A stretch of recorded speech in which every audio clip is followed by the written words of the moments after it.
رب ذوالجلال ارشاد فرماتا ہے، اے محبوب آپ فرما دیں کہ دنیا کا سامان بہت تھوڑا ہے، دنیا کا مال و متاع بہت تھوڑا سا ہے، والآخرۃ خیر لمن اتقی، اور آخرت اس کے لیے بہتر ہے جس نے پرہیزگاری اختیار کیا۔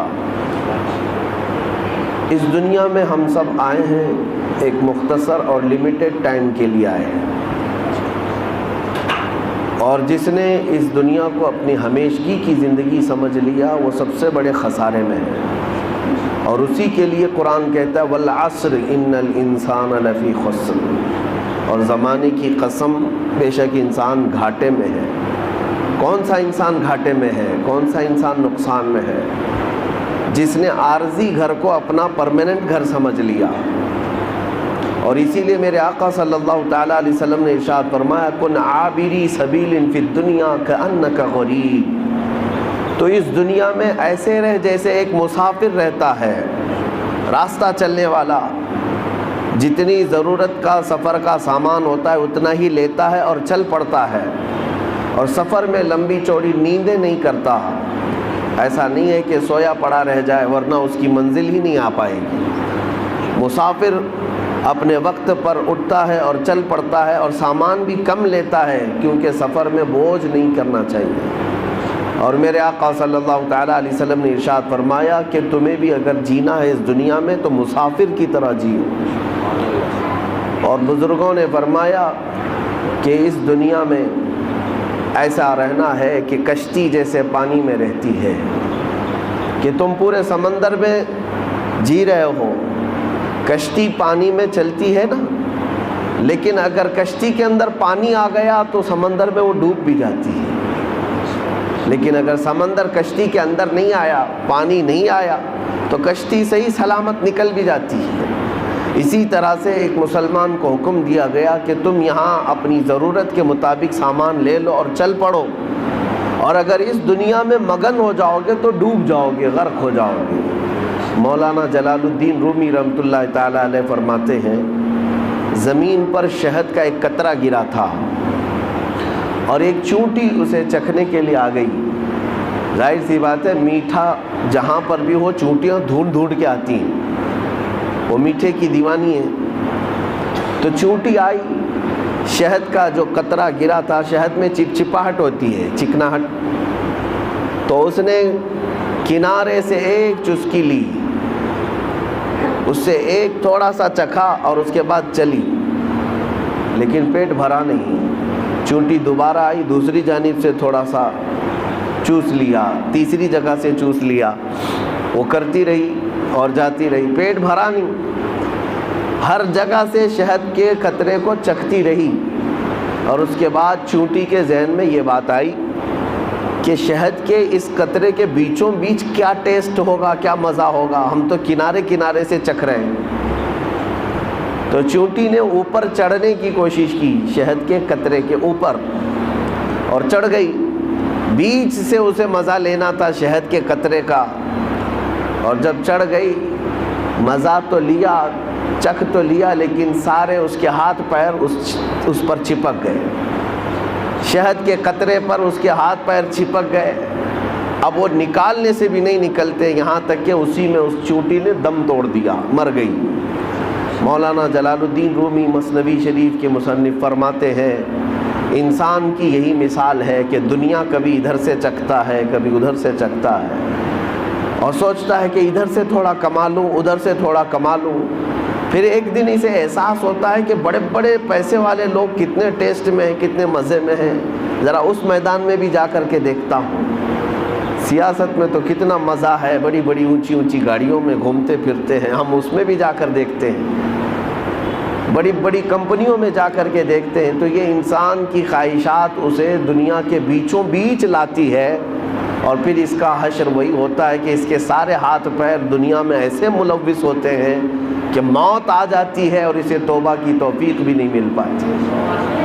میرے عزیزو، نبی پاک صلی اللہ تعالیٰ علیہ وسلم نے اگر یہ ارشاد فرمایا کہ تمہیں یہاں پر ایک اجنبی کی طرح رہنا چاہیے تو یہ یوں ہی نہیں کہا گیا۔ ہاں، میں اس کا مخالف نہیں کہ آپ کو کمانا ہی نہیں چاہیے، کماؤ، کروڑ روپے پر ڈے کماؤ، اگر کسی کی اتنی انکم ہے تو میں اس کا مخالف نہیں ہوں، لیکن مال جتنا بھی آئے تمہارے پاس، اس بات کا خیال ہونا چاہیے کہ میرے رب کا سجدہ نہ چھوٹنے پائے۔ اگر اللہ کی عبادت کے ساتھ پر ڈے کروڑ روپے بھی آتے ہیں تو اللہ کی نعمت ہے تمہارے لیے، اللہ تعالیٰ کی رحمت ہے تمہارے لیے۔ اور اگر 100 روپیہ دن میں آتے ہیں لیکن سجدے اللہ کے چھوٹ جاتے ہیں تو یہی تمہارے لیے زحمت ہے، اللہ سے دوری کا سبب بن گئی تمہاری کمائی۔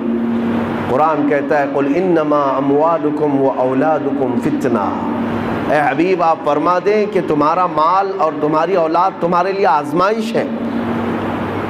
کیا آزمائش کا مطلب کیا ہے؟ اللہ مال دے کر بھی آزماتا ہے، اولاد دے کر بھی آزماتا ہے۔ بسا اوقات انسان اپنے مال سنبھالنے کے لیے اتنا مصروف ہوتا ہے، اسے نہ اذان سنائی دیتی ہے نہ نماز کا وقت ملتا ہے۔ یہ آزمائش نہیں تو اور کیا ہے؟ دکان میں حساب کتاب اتنا بڑھ گیا کہ اسے 5 منٹ نکالنے کی فرصت نہیں ملی۔ اولاد اللہ تعالیٰ نے دے دیا، اولاد کی محبت نے اسے ایسا غرق کر دیا کہ وہ اپنے بیوی بچوں کے محبت میں مگن ہو کر اللہ اس کے رسول کو بھول گیا۔ تو یہی آزمائش ہے۔ ہاں اگر تمہارا مال، تمہاری دولت، تمہاری دکان، تمہاری جائیداد، تمہارا بزنس ایسا ہے کہ روز کروڑوں کا ہوتا ہے لیکن اذان بھی سنائی دیتی ہے اور جماعت سے نماز بھی ہو جاتی ہے تو یہ اللہ کی رحمت ہے تمہاری۔ اسی لیے میرے عزیزو، دنیا میں اگر اللہ کی بارگاہ میں کچھ مانگو تو عثمان غنی کا مال مانگو، عبد الرحمن بن عوف کا مال مانگو، کہ ان کے پاس مال تو آیا تھا لیکن غفلت نہیں آئی تھی، مال تو آیا تھا لیکن نافرمانی نہیں آئی تھی۔ عزیزان گرامی، اس فانی دنیا سے ہم بہت جلدی کوچ کر کے جانے والے ہیں۔ بڑے بڑے لوگ جا چکے اور اچھے اچھے لوگ بھی زیر زمین دفن ہو گئے، اب ہمارا بھی وقت قریب ہے۔ آپ کیا سمجھتے ہیں کہ بڑھاپے میں ہی موت آئے گی؟ موت کی کوئی عمر نہیں ہے، بچوں کو بھی آتی ہے، جوانوں کو بھی آتی ہے، اور اگر کسی کو بڑھاپا مل گیا تو یہ بھی اللہ کی نعمت ہے اس کی، کہ اللہ نے جوانی بھی دی اور بڑھاپا دیا، اس لیے کہ بڑھاپے میں خواہشات کم ہوتی ہیں۔ مولا تعالیٰ بوڑھوں کو پاک و صاف کر کے توبہ کرا کے اپنی بارگاہ میں لینا چاہتا ہے، اس لیے بڑھاپا دیا۔ اور ایک روایت میں یہ بھی ہے کہ جس کا اسلام میں بڑھاپا آ گیا اور اس کی داڑھی سفید ہو گئی، رب تعالیٰ فرماتا ہے اسے عذاب دینے میں مجھے حیا آتی ہے۔ بڑھاپے کو یہ نعمت ہے، لیکن میرے عزیزو ہر جوان بوڑھا ہو جائے یہ کوئی گارنٹی نہیں ہے، ہر بچہ جوان ہو جائے یہ بھی کوئی گارنٹی نہیں ہے۔ موت کی اپنی کوئی عمر نہیں۔ ہم نے زندگیاں جتنی گزارنی تھی گزار لیا، ہم موت سے بہت تیزی سے قریب ہوتے جا رہے ہیں۔ تمہیں پتہ ہے سیدنا حاتم اصم رضی اللہ تعالیٰ عنہ سے پوچھا گیا، آپ جب نماز پڑھتے ہیں تو آپ کے جسم پر رکت طاری ہوتی ہیں، آنکھیں بہنے لگتی ہیں، کیسے آپ نماز پڑھتے ہیں، کیا سوچتے ہیں آپ؟ حضرت حاتم اصم کہتے ہیں میں جب نماز پڑھتا ہوں تو سامنے میں جنت کو دیکھ رہا ہوتا ہوں، پیچھے ملک الموت کو کھڑا ہوا پاتا ہوں، اور اپنے دائیں بائیں جہنم کے گڑھے دیکھ رہا ہوں۔ اگر میں آگے کی طرف نہیں بڑھا، ملک الموت تو ابھی میری گردن دبوچنے والا ہے، یا تو دائیں گروں گا یا بائیں گروں گا، اور دونوں طرف جہنم کے گڑھے ہیں۔ اس لیے مجھے خوف ہوتا ہے، ڈر ہوتا ہے کہ کسی نہ کسی طرح اس راستے سے میں نکل کر جنت تک پہنچ جاؤں۔ میرے عزیزو، ہم تو نمازیں پڑھتے ہیں، ہمیں احساس بھی نہیں ہوتا، بہت سارے لوگ حساب کتاب کرتے رہ جاتے ہیں نمازوں میں۔ ملک الموت ہر دن ہر گھر پر آ کر ایک بار ضرور جاتے ہیں، آج بھی ہمارے گھر آئے ہوں گے، یا جہاں ہم ہوتے ہیں ہم کو دیکھ کر کے جاتے ہیں، اور جس کی موت آنے والی ہوتی ہے اسے اس دن 3 مرتبہ وہ دیکھ کر جاتے ہیں، برابر وقت پر اس کی روح قبض کرنی ہوتی ہے، اور وہ 1 منٹ نہ آگے نہ پیچھے کرتے ہیں۔ آج بھی ہمارے گھر اور آپ کے گھر آ کر گئے ہوں گے یا آنے والے ہوں گے، تمہیں دیکھ کر ضرور جائیں گے، اور تمہاری سانسیں جس دن بند کرنی ہے انہیں پوری طرح سے خبر ہے، تمہارے پاس کتنا وقت بچا ہے انہیں پوری طرح خبر ہے، لیکن تمہیں خبر نہیں، نہ ہمیں خبر ہے۔ اب یہ شعبان کا مہینہ آ رہا ہے، حضور پاک صلی اللہ تعالیٰ علیہ وسلم ارشاد فرماتے ہیں اس میں ایک رات ہے 15ویں شب، اگلا مہینہ جو آئے گا ابھی شعبان کا، حضور فرماتے ہیں رب تبارک و تعالیٰ 15ویں شب کو سارے لوگوں کے سال بھر ہونے والے معاملات فرشتوں میں تقسیم کر رہا ہوتا ہے، ان کا رزق تقسیم کیا جا رہا ہوتا ہے کہ سال بھر اب ان کو اتنا رزق ملے گا، اتنے معاملات ہوں گے، یہاں تک کہ کئی لوگوں کی موت کا بھی اعلان ہو چکا ہوگا، لیکن حضور فرماتے ہیں انہیں خبر بھی نہیں ہوگی، وہ اپنے شادی کا پلان کر رہے ہوں گے، وہ اپنے گھر بنانے کے چکر میں مصروف ہوں گے، جبکہ ان کو 15ویں شعبان کا اعلان ہو چکا ہے کہ ان کی موت اس سال آنے والی ہے۔ عزیزان گرامی وقار، ہمارے پاس بہت لیمیٹڈ ٹائم ہے، بہت مختصر سا وقت ہے، تو اس دنیا میں جب یہ تیزی سے گزرنے والا وقت ہے تو کر کے کیا جانا چاہیے؟ ظاہر سی بات ہے جب چھوٹا سا وقت ہے تو کچھ تو کریں۔ آپ سے اگر میں کہوں ملک الموت تمہارے سرانے پر آ کر کھڑا ہے اور کہتا ہے 2 منٹ ہے تیرے پاس، کیا کرنا چاہتا ہے؟ تم کیا کرنا چاہو گے؟ 2 رکعت پڑھنا چاہو گے، 1 رکوع قرآن کا پڑھنا چاہو گے، یا تسبیح لے کر سبحان اللہ پڑھ لیں، یا لا الہ الا اللہ پڑھ لیں، یا دعا کر لیں، توبہ کر لیں، استغفار کر لیں، بڑی بڑی چیزیں، یا خیرات کریں، صدقہ کریں، کیا کریں؟ 2 منٹ کا ٹائم ہے۔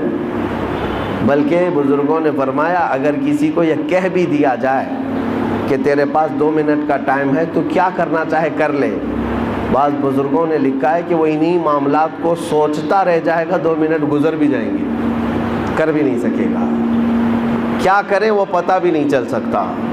لیکن میں آپ کو بتاتا ہوں ابھی تمہارے پاس وقت ہے، صحیح سلامت آپ بیٹھے ہوئے ہیں، آپ کی سانسیں چل رہی ہیں، آپ کے ہاتھ پیر سلامت ہیں۔ اب ہم میں سے کسی کو پتہ نہیں اب باقی وقت کتنا ہے، تو کون سی تسبیح پڑھو گے، کون سا ذکر کرو گے، کتنی تلاوت اور کتنی عبادت کرو گے؟ میں آپ کو ایک نسخہ دے جاتا ہوں، وہ سب سے بہترین چیز ہے، سب سے بہترین چیز ہے۔ فرمایا گیا کہ اگر تمہیں کوئی چیز مختصر سے وقت میں کر کے جانا ہے تو وہ رسول پاک کو راضی کر کے جانا۔ ایک بار حضور پاک صلی اللہ تعالیٰ علیہ وسلم سے محبت کے ساتھ یہ عرض کرنا کہ آقا میں تمہارا ہوں، آپ میری طرف نظر کرم فرما دیں۔ اگر وہ رسول راضی ہو گئے تو تمہارے ہر وقت کے لیے وہ اللہ کی بارگاہ میں سفارش کریں گے۔ باقی ہماری تسبیح جاتی ہے کہ نہیں جاتی یہ بھی ہمیں معلوم نہیں، کر تو لیا عبادت لیکن قبول ہوتی ہے نہیں ہوتی یہ بھی نہیں معلوم، لیکن اگر اللہ کا نبی راضی ہو گیا تو ہمارے سفارش کے لیے وہ کافی ہو جائے گا۔ میں آپ کو بتاؤں ایک نوجوان کی زندگی، مدینہ طیبہ میں یہودی لڑکا تھا، ماں باپ دونوں یہودی ہیں، بیٹا 22 سال کا، ایک بار مسجد نبوی کے پاس سے گزر رہا تھا، رسول پاک صلی اللہ تعالیٰ علیہ وسلم صحابہ کے درمیان بیٹھے تدریس فرما رہے تھے، انہیں تعلیم دے رہے تھے، اور یہ مسجد نبوی کے دروازے کے باہر سے گزرتے گزرتے ایک بار اس کی نظر حضور پر پڑ گئی، نبی پاک صلی اللہ تعالیٰ علیہ وسلم کو دیکھتا کھڑا رہ گیا، اور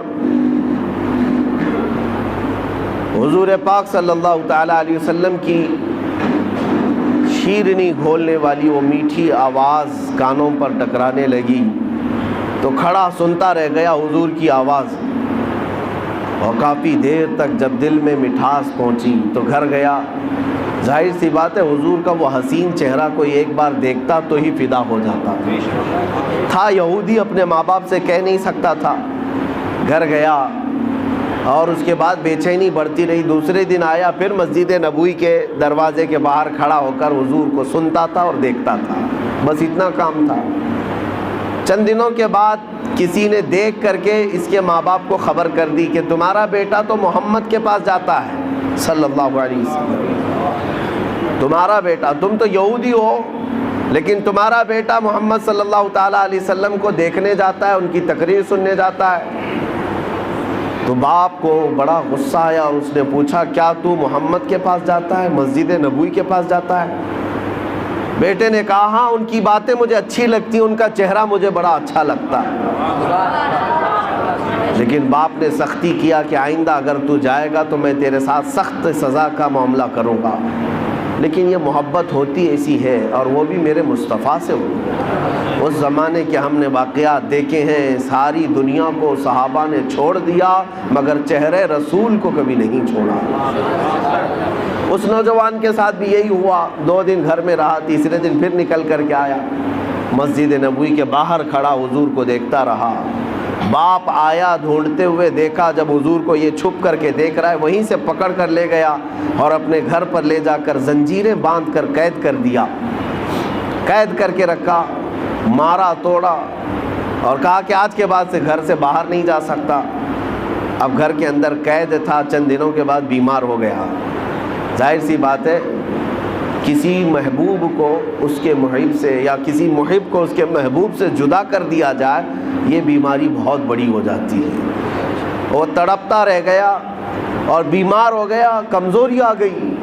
باپ نے زنجیریں کھول دیں، لیکن گھر سے باہر نکلنے نہیں دیا جاتا تھا، گھر کے اندر ہی قید رہتا۔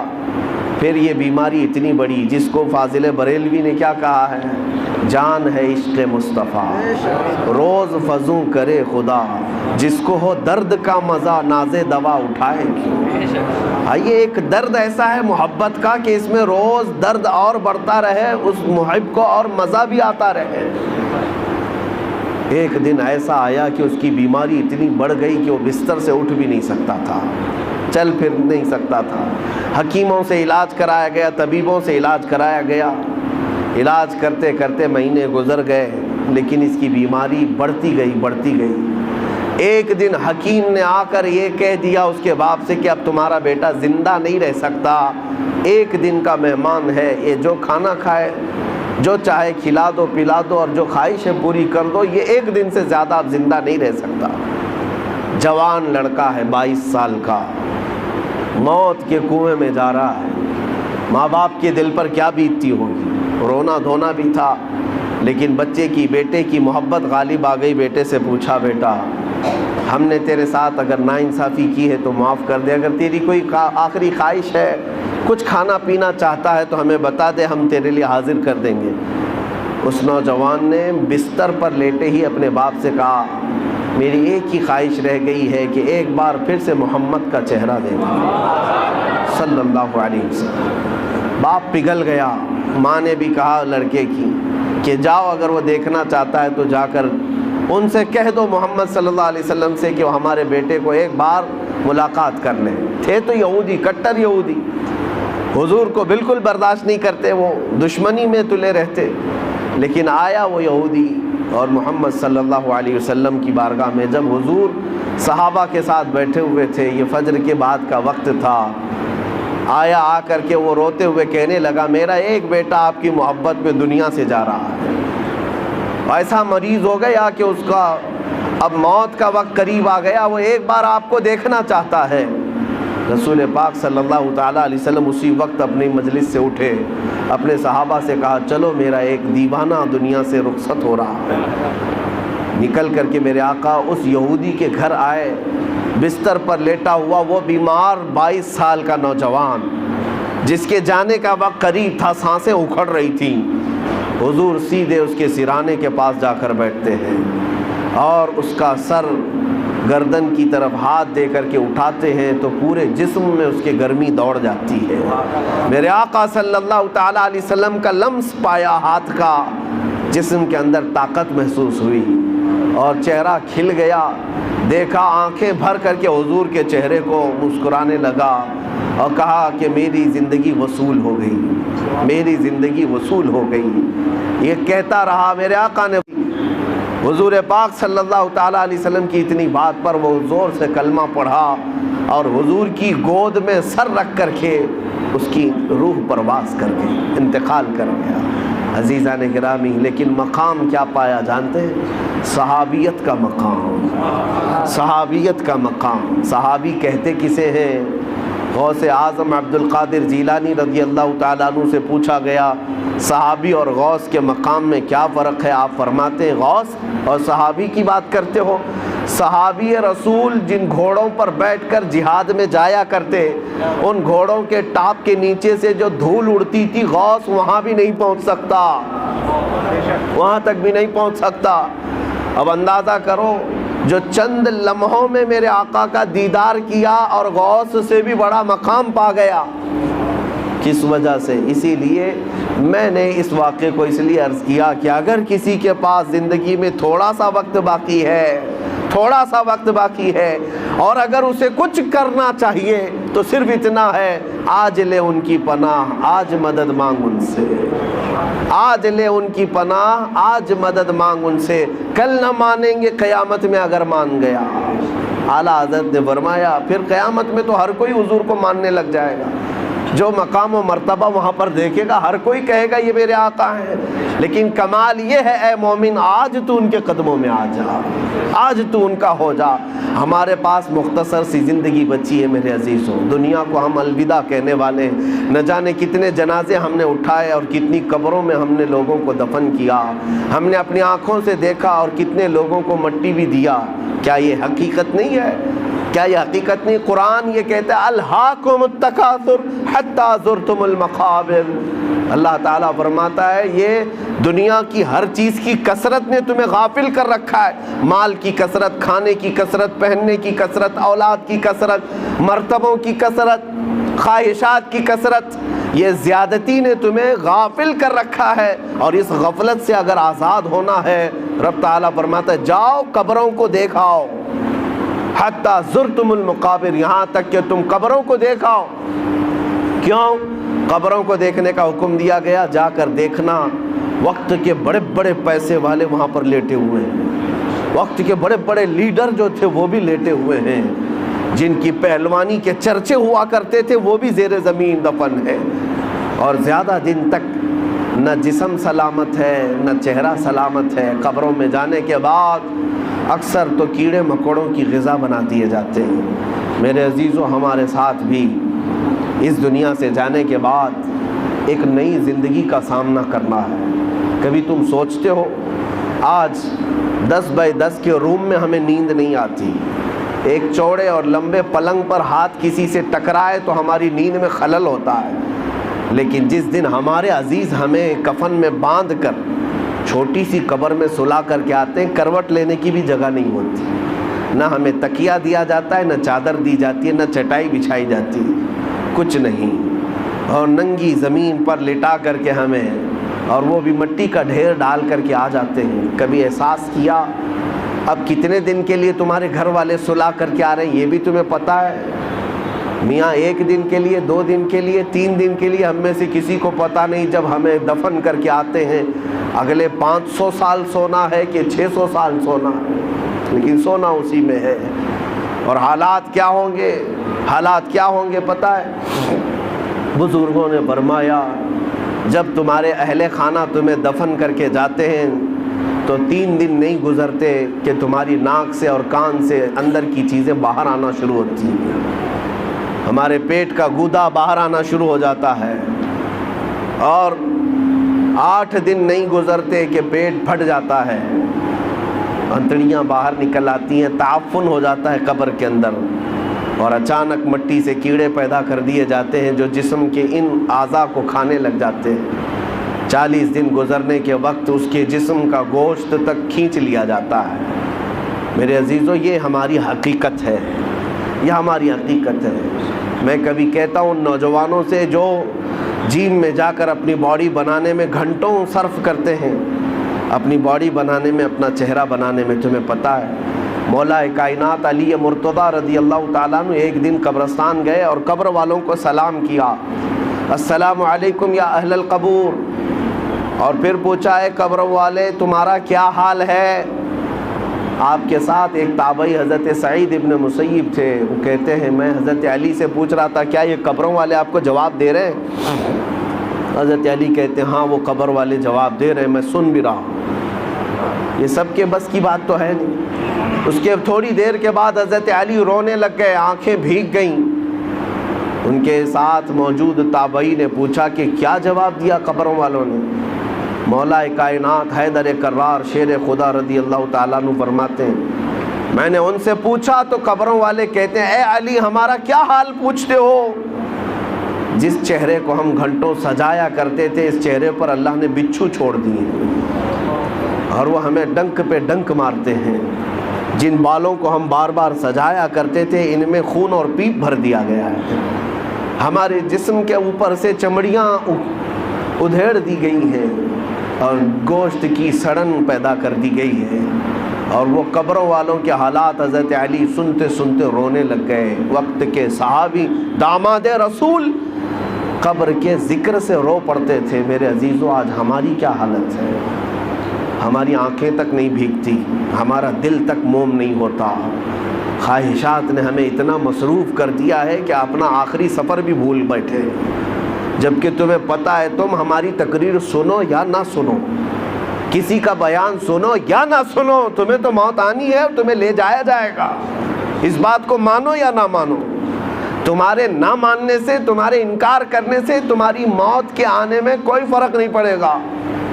موت تو آنا ہے، تم ہزار اختلاف کرو مجھ سے، ہزار مجھے گالیاں دے لو، لیکن موت تو آنی ہے میرے عزیز، موت تو آنی ہے۔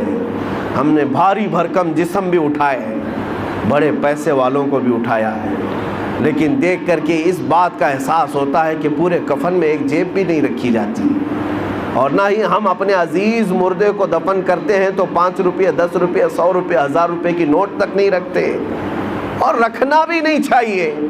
لیکن مومنوں کا یہ عقیدہ ہے کہ ہم ایک سکہ بھی قبر میں اپنے باپ کو نہیں دیتے۔ کیوں؟ سب کو پتہ ہے کہ یہاں یہ سکہ نہیں چلنے والا، یہ دوسری دنیا ہے، یہاں انصاف دوسرا ہوگا، یہاں ملائکہ آئیں گے اور وہ نہ رشوت لینے والے ہیں اور نہ سفارش تمہاری لینے والے ہیں۔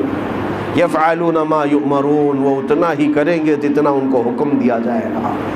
ہے میرے عزیزو، وقت بہت کم رہ گیا ہے، وقت بہت کم رہ گیا ہے، اور اب تک ہمارے پاس ایسی کوئی چیز نہیں جس کو لے کر کے ہم قبر میں جائیں۔ مجھے ایک واقعہ بار بار جھنجھوڑتا ہے۔ ممبئی کی سرزمین پر ہمارے ایک حاجی صاحب، بڑے پیسے والے، پرہیزگار آدمی بھی ہیں، لیکن اپنے بیٹے کو انہوں نے بچپن سے، اکلوتا بیٹا تھا، کانوینٹ میں پڑھایا، انگلش میں پڑھایا، اور بہت ٹاپ کی کالج یونیورسٹی میں پڑھا، یہاں تک کہ اسے لندن بھی پڑھنے کے لیے بھیجا تھا۔ 24 سال کا 25 سال کا لڑکا تھا، اچانک بون کینسر ہو گیا۔ بون کینسر ایسا ہوا کہ پتہ ہی نہیں چلا، 6 مہینے کے بعد پتہ چلا کہ یہ 3rd سٹیج پر ہے، کچھ کر ہی نہیں سکتے تھے۔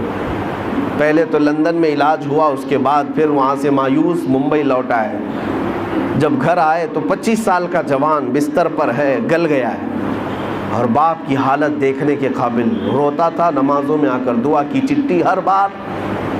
پھر وقت ایسا آیا، مجھے وہ بات یاد آتی، کافی سال ہو گئے، اس نوجوان لڑکے نے اپنے باپ کو ایک دن بلایا، کہا ابا جان میری اسکول کی سرٹیفکیٹ، شیلڈ، مارک شیٹ یا جو مجھے انعامات ملے تھے وہ کہاں ہیں؟ کہا باپ نے بیٹا سب سنبھال رکھا ہوں، الماری میں سب ہے، سب ہے۔ کہا میں دیکھنا چاہتا ہوں۔ اس کی 7ویں کی، 10ویں کی، 12ویں کی، اور جو اس نے مسابقے، جو کمپٹیشن میں شیلڈ لیے تھے وہ سب رکھی ہوئی تھی۔ باپ لا کر کے دیتا ہے، یہ تیری 10ویں کی ہے، یہ 12ویں کی ہے، یہ کالج کی ہے، یہ تو لندن میں جو پڑھا اس کی ہے، فلاں کورس کی ہے۔ وہ بستر پر لیٹے لیٹے نوجوان دیکھتا رہا، حسرت سے اپنے باپ کو پوچھتا ہے وہ ساری سرٹیفکیٹ دکھا کر، ابا جان مجھے بتاؤ ان ساری سرٹیفکیٹ میں کون سی ایسی سرٹیفکیٹ ہے جو میں منکر نکیر کو بتا دوں تو مجھے چھوڑ دیں؟ میں قبر میں جانے والا ہوں، میری زندگی بہت مختصر سی رہ گئی، بون کینسر، اب میں بچنے والا نہیں ہوں، لیکن بابا جان مجھے بتاؤ اس سرٹیفکیٹ میں کون سی بتاؤں منکر نکیر کو کہ وہ چھوڑ دیں گے مجھے؟ باپ کہتا ہے میرے پیروں تلے زمین کھسک گئی، میں نے آج تک یہ سوچا بھی نہیں تھا۔ میں نے اپنے بچے کو قرآن اور حدیث کی تعلیم تو نہیں دی تھی، مختصر قرآن تو پڑھایا تھا، لیکن کوئی سورہ بھی اسے یاد نہیں تھی، اس لیے کہ اسکول کالج ٹیوشن اور لندن اسی میں رہ گیا، پیسے خرچہ کرتے کرتے۔ اور آج دنیا سے میرا بیٹا 24 سال کی عمر میں جا رہا ہے، اسے کوئی سورہ یاد نہیں ہے، اور اس لڑکے نے وہ میسج دیا تھا، بابا جان یہ میسج پہنچا دینا مولانا صاحب کو کہ اللہ نے اگر کسی کو بیٹا دیا ہے تو صرف دنیا میں ایسا اسے گھوڑا نہ بنائے، ایسا گھوڑا نہ بنائے ریسنگ کا گھوڑا کہ صرف دوڑتا رہ گیا، اسے خبر ہی نہیں ہے اس کی آخرت کا کیا ہونا ہے۔ کم سے کم ہر باپ اتنا تو اپنے بیٹے کو دے دے کہ وہ قبر میں میرے مصطفیٰ کو منہ دکھانے کے قابل تو ہو جائے۔ نبی پاک صلی اللہ تعالیٰ علیہ وسلم قبر میں تشریف لائیں اور پوچھیں کہ میرے لیے کیا لایا ہے، تو تمہارا چہرہ کھل تو جائے کہ یا رسول اللہ میں آپ کا ہوں، آپ کے لیے دنیا چھوڑ آیا ہوں۔ لیکن ہماری اتنی حیثیت نہیں کہ جا کر کے کہہ دیں۔ آج تو حالات ایسے ہیں کہ کل میں پوچھتا ہوں، قیامت کے دن ہم سے سوال ہوگا، آپ سے سوال ہوگا۔ اے نوجوانوں، اللہ تبارک و تعالیٰ اگر جوانی کے بارے میں تم سے یہ سوال کرے کہ تیری 25 سالہ زندگی تھی، جب تو 20 سے 25 سال کا تھا، 25 سے 30 سال کا تھا، تیرے پاس طاقت تھی، قوت تھی، تو جوان تھا، اس وقت تو کیا کر رہا تھا؟ رب تبارک و تعالیٰ کے ہاں ہر دن کا سوال ہونے والا ہے، اتنی بات یاد رکھو۔ حدیث میں ہے، میرے آقا صلی اللہ علیہ وسلم فرماتے ہیں اس وقت تک میدان محشر سے کوئی ہٹ نہیں سکتا جب تک اپنی جوانی کا حساب پورا نہیں دے گا، دینا ہوگا۔ تم سے اگر یہ پوچھا جائے، رب تعالیٰ اگر یہ پوچھ لے، جب میرے نبی کی شان میں گندی گالیاں دی جا رہی تھی، اے جوان تو کیا کر رہا تھا؟ کیا تم یہی جواب دو گے کہ رات بھر میں گیم کھیل رہا تھا؟ اے اللہ، تیرے نبی کو جب گالیاں دی جا رہی تھی، توہین کی جا رہی تھی، تو میں تو کرکٹ کھیل رہا تھا، فٹ بال کھیل رہا تھا، جیم پہ جا رہا تھا، دعوتیں اڑا رہا تھا، برتھ ڈے منا رہا تھا، یہی جواب دو گے؟ ہمارے پاس ہے کیا چیز؟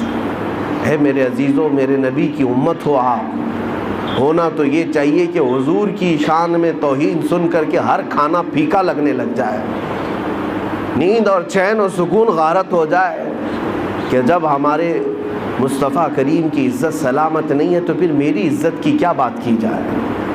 بہرحال آج احساس میں دلانے آپ کے سامنے کھڑا ہوں، اب فیصلہ آپ کے ہاتھ میں ہے۔ ایک چیز میں بتا کر کے رخصت ہو جاتا ہوں، جنازہ اٹھے گا اپنا، ہمارے گھر سے نکلے گا، کس میدان سے نکلے گا پتہ نہیں ہمیں، لیکن اتنی بات معلوم ہے کہ قبرستان جانے سے پہلے جنازہ یہ سب کے ساتھ ہوگا، سب کے ساتھ ہوگا۔ ابھی قبرستان پہنچا نہیں ہوتا کہ پوری قبر کے مردے کھڑے ہو جاتے ہیں۔ اگر کوئی غلط آدمی کا جنازہ آ رہا ہے، گنہگار کا آ رہا ہے، تو وہ کھڑے ہو جاتے ہیں اور کہتے ہیں اے رب ذوالجلال اسے ہمارا پڑوسی نہ بنا، اسے اس قبرستان میں داخل ہونے نہ دے، اس لیے کہ آج وہ آئے گا، دفن ہوگا، اس پر تیرا عذاب ہوگا، جس کی وجہ سے ہم سب کا چین اڑ جائے گا۔ مردے کھڑے ہو کر کے پناہ مانگتے ہیں اللہ کی بارگاہ میں کہ ایسا منحوس شخص اس قبرستان میں نہ آنے پائے۔ لیکن ایک موت ایسی بھی ہے کہ میرے مصطفیٰ کو راضی کر کے دنیا سے گیا، خواہشات کو ٹھوکر مار کر کے گیا، اپنی نمازیں، سجدے اور ذکر و اذکار لے کر کے گیا، تب بھی قبرستان کے مردے کھڑے ہوتے ہیں اور عرض کرتے ہیں مولا جو جنازہ آ رہا ہے اسے ہماری قبر کے بغل میں دفن ہونے کی اجازت ہے، اس لیے کہ آج سے تو اس پر اپنی رحمت کے دروازے کھولے گا، ان بارشوں کی چھینٹیں ہماری قبروں پر بھی پڑیں گی۔ فیصلہ تمہارے ہاتھ میں ہے، کس جنازے میں لیٹ کر جانا چاہتے ہو، فیصلہ تمہارے ہاتھ میں ہے کہ لوگ تمہارا استقبال کریں یا تم سے پناہ مانگیں۔ اور اتنی بات نہیں، اس مسجد میں آج نماز پڑھنے آئے ہو، سجدہ کر کے جاؤ گے، پتہ ہے آپ کو یہ بھی روایت میں ملتا ہے کہ جس دن تمہارا انتقال ہوگا مسجد کا وہ ٹکڑا تمہاری جدائی میں رونے لگ جائے گا، جہاں تم سجدہ کرتے تھے اللہ کی بارگاہ میں روتا ہے کہ مولا کیا وہ بندہ چلا گیا جس کے سجدوں سے مجھے سکون تھا، آسمان کا وہ دروازہ جس سے تمہارا رزق اترتا تھا، وہ دروازہ تمہاری جدائی کے غم میں روتا ہے کہ مولا وہ بندہ چلا گیا جو تیرا ذکر کرتا تھا۔ لیکن ایک بات یہ بھی یاد رکھو، جنہوں نے گناہوں سے اس زمین کو لال کر دیا ہے، اپنی نافرمانی سے دھبے بٹھا دیے ہیں زمین پر، کبھی نشہ کے ذریعے سے، کبھی زنا کے ذریعے سے، کبھی چوری کے ذریعے سے اپنی خواہشات سے اس زمین کو رنگیلا کر دیا۔ جس دن اس کی موت ہونے والی ہے، زمین کے وہ سارے حصے اللہ کی بارگاہ میں کہتے مولا تیرا شکر ہے، اس بوجھ کو تو نے ہم سے دور کر دیا، اس بوجھ کو تو نے ہم سے ہٹا لیا، تیرا شکر ہے۔ یہاں تک کہ زمین پھر پکار کر کہتی ہے مولا اسے تو میرے سینے میں دے دے، میں اس کے سارے غرور کو ایسا توڑوں گی کہ ایک رات میں اسے یاد آ جائے۔ قبر جب دباتی ہے، میرے آقا فرماتے ہیں ان ضغطۃ القبر حق، حضور فرماتے ہیں قبر کا جھٹکا دینا حق ہے، کسی سے نہیں چھوڑے گی، اور تمہیں بتائے گی کہ تم جس طرح سے اکڑ کر چلتے تھے تمہاری اصل حقیقت کیا ہے۔ اے میرے عزیزوں، آخرت کو یاد کرو، اپنے آخری سفر کو یاد کرو، اور اسی میں تم اصلاح بھی پاؤ گی۔ بڑی بڑی تقریریں سن لینا، ہو سکتا ہے اثر نہ ہو۔ میرے آقا نے فرمایا دو چیزیں میں تمہارے درمیان نصیحت کرنے والی چھوڑ جا رہا ہوں، اگر یہ دو چیزوں سے نہیں سدھر سکے تو پھر تیسری کوئی چیز سدھار بھی نہیں پائے گی۔ وہ دو چیزیں کیا ہیں؟ میرے آقا فرماتے ہیں قرآن تمہارے درمیان نصیحت کرتا رہے گا، اور ایک موت تمہیں سمجھاتی رہے گی، تمہارے عزیزوں کی موت، تمہارے رشتہ داروں کی موت، تمہارے دوستوں کی موت، تمہارے ماں باپ بھائی بہنوں کی موت تمہیں بار بار سمجھاتی رہے گی۔ ہم جا رہے ہیں، پیچھے تجھے بھی آنا ہے، جتنی جلدی ہو سکے توبہ کر لے۔ عزیزان گرامی وقار، آخری میری یہ بات ہے، مولانا روم ایک بات فرماتے ہیں، ایک آدمی نے طوطا پال رکھا تھا، طوطا پالا تھا، اور وہ طوطے کو اس نے لا الہ الا اللہ سکھایا تھا۔ کچھ طوطے بولنے والے بھی ہوتے ہیں نا، بولنے والا طوطا تھا، اس کو لا الہ الا اللہ سکھایا تھا۔ وہ طوطا بڑی صاف انداز میں لا الہ الا اللہ لا الہ الا اللہ دن بھر کہتا رہتا تھا۔ ایک دن پنجرے سے باہر نکلا طوطا، گھر میں ایک بڑا بلہ آیا، اور بلے نے جھپٹا مارا، اس کی گردن کو پکڑ لیا، اور جیسے ہی جھپٹا مارا طوطا ٹائیں ٹائیں ٹائیں ٹائیں کرنے لگ گیا۔ دم زدن میں بلے نے اس کو پھاڑ کر رکھ دیا، مر بھی گیا طوطا۔ اب پالا ہوا طوطا تھا، مر گیا، ٹائیں ٹائیں ٹائیں ٹائیں کرتا گیا۔ اب وہ طوطے کا مالک دیکھ کر کے حیرت میں آ گیا۔ ایک تو طوطے کے مرنے کا غم تھا، لیکن اس سے زیادہ اس کی ہچکیاں بلند ہو گئیں۔ لوگ آئے کہنے لگے ایک طوطے کی موت پر اتنا کیا غم کرتا ہے، دوسرا طوطا پال لے، اسے سکھا دے، پھر وہ بولے گا۔ اس نے کہا طوطے کی موت اور طوطے کا پالنا یہ اہم بات نہیں، توجہ چاہتا ہوں۔ وہ کہتا ہے میں نے اس کو لا الہ الا اللہ سکھایا تھا، بولتا تو تھا لا الہ الا اللہ، لیکن جب بلے نے پنجہ مارا اس پر تو اس وقت میں نے دیکھا طوطا اپنی اصلی آواز نکالنے لگا، ٹائیں ٹائیں ٹائیں ٹائیں۔ کاش جس وقت طوطے کو بلے نے پکڑا تھا اس وقت وہ لا الہ الا اللہ بول رہا ہوتا، جب وہ ختم ہی ہو چکا تھا۔ اب وہ شخص کہتا ہے مجھے اس طوطے کی موت کو دیکھ کر ڈر آنے لگ گیا۔ ہم تو زندگی بھر کہتے ہیں، لیکن ملک الموت جس وقت پنجہ مارے روح نکالنے کے لیے، کہیں ایسا نہ ہو کہ لا الہ الا اللہ بھول کر کوئی اور آواز نکلنے لگ جائے۔ یہ ہوتا بھی ہے، کئی لوگوں کی زبان سے کفریہ جملے نکل جاتے ہیں، کئی لوگوں سے گندی گالیاں نکل جاتی ہیں موت کے وقت فرشتے کو دیکھتے ہی، اسی لیے ان کی موت برے انجام کے ساتھ ہوتی ہے۔ اللہ تبارک و تعالیٰ اچھی موت عطا فرمائے۔ من کان آخر کلامہ لا الہ الا اللہ دخل الجنہ، میرے آقا نے فرمایا جس کا آخری کلمہ لا الہ الا اللہ ہوا، اللہ تعالیٰ اسے جنت میں داخل فرمائے گا، زندگی وصول ہو جائے گی۔ میرے عزیزوں، صرف میں نوجوانوں سے اتنا کہوں گا، بقیہ جو تمہارے پاس ٹائم ہے، لیمیٹڈ پیریڈ ہے، آؤ میرے نبی کو راضی کرنے پر چلتے ہیں، آؤ میرے آقا کو پکار کر کہتے ہیں یا رسول اللہ میں نے دنیا کے پیچھے بہت دوڑا لیا، دنیا کے اقتداء کرنے میں نے سب کچھ بدل لیا، کبھی اس کے کپڑے پہنتا تھا، کبھی اس کے کپڑے پہنتا تھا، کبھی چہرہ اس کی طرح بناتا تھا، کبھی بال اس کی طرح بناتا تھا، میں نے ساری دنیا کے بڑے بڑے ہیرو، ایکٹر، سٹار، فلم والے، ان سب کو دیکھ کر کے اپنی زندگی کو بدل ڈالا۔ میرا دیوانہ میری محبت میں آ گیا۔ کاش ہر ایک کی یہ تمنا ہونی چاہیے کہ نہیں ہونی چاہیے؟ سرکار غریب نواز کی وفات کیسے ہوئی تھی؟ اجمیر معلیٰ میں آپ پہلی رجب کو ہی اندر جا چکے تھے اور دروازہ بند تھا، کنٹینیو ذکر کرتے رہے۔ چھٹی رجب کو اچانک آواز بند ہو گئی۔ دوپہر کے بعد دروازہ کھول کر کے دیکھا گیا تو آپ چارپائی پر لیٹے ہوئے ہیں اور آپ کی روح نکل چکی ہے سیدھے، ایسا لگتا تھا جیسے کسی نے غسل کر کے لٹایا ہے۔ لیکن جو روایت ملتی ہے، آپ کے مریدین نے دیکھا آپ کی پیشانی پر پسینے کے قطرات سے یہ لکھا ہوا تھا، ھذا حبیب اللہ مات فی حب اللہ، یہ اللہ کا حبیب ہے، اللہ کی محبت میں دنیا سے جا رہا ہے۔ ہمارے ساتھ بھی اتنا ہونا چاہیے کہ موت کے وقت ایک آواز آتی ہے، سورہ فجر کی آخری آیتیں، یا ایتھا النفس المطمئنہ ارجعی الی ربک راضیۃ مرضیہ فادخلی فی عبادی وادخلی جنتی۔ یہ آیتیں جو اللہ نے فرمایا یہ حقیقت میں موت سے پہلے ہر انسان کو آتی ہیں، دو طرح کی۔ اگر نیک ہوگا تو یہ سنے گا، برا ہوگا تو کچھ اور سنے گا۔ قرآن کیا کہتا ہے؟ اے پاکیزہ جان کے مالک، آجا اپنے رب کی طرف راضی برضا، خوشی بخوشی، آجا اب میرے بندوں میں شامل ہو جا، میری جنت میں داخل ہو جا۔ مرنے سے پہلے پکارا جاتا ہے، لیکن کچھ لوگ وہ ہوں گے جن کو مرنے سے پہلے آواز آتی ہے، یا ایتھا النفس الخبیثہ، اے خبیث روح کے مالک، نکل اس بدن سے مجبوری میں، خوشی سے تو کبھی نہیں نکلے گا، مجبوری میں نکل جا۔ اللہ فرماتا ہے میرے بندوں سے دور ہو جا اور میری جہنم میں داخل ہو جا۔ مرنے سے پہلے وہ بھی آواز آتی، یہ بھی آواز آتی ہے، فیصلہ تمہارے ہاتھ میں ہے، کون سی آواز سن کر کے دنیا سے جاؤ گے۔ مولا کریم جب ہماری موت آئے تو ہمارے کانوں میں تیرے حبیب کے نغمے ہوں اور تیرے ذکر کی برسات ہو رہی ہو اور ہم تیری دید کی تڑپ میں دنیا سے جائیں۔ اے رب ذوالجلال، دنیا کی خواہشات اور یہاں کی رعنائیوں میں ہمیں مگن ہو کر کے اس دلدل میں آوارہ نہ چھوڑ دے مولا۔ ایک آن کے لیے